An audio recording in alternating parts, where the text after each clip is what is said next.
Disruption of fossil fuel transportation is not a new campaign tactic, but we definitely saw an uptick in it in 2013. Basically, the disruption happens because people feel a lack of agency around meaningful climate legislation. There's not a lot going on in terms of climate legislation federally, and so the anger that people feel gets channeled into disruptive activities such as chaining themselves to equipment, blocking megaloads of equipment transfer, and also blockading different roads and rail lines for transportation of these fossil fuels. And this is costing companies millions of dollars.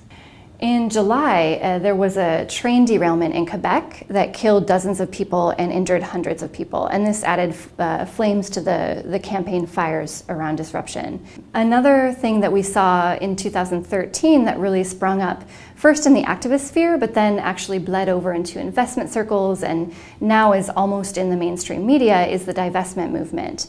And this movement was championed by Bill McKibben, the head of 350.org. And basically the movement is trying to get colleges, universities, religious institutions, cities, any type of large institution to divest from fossil fuels.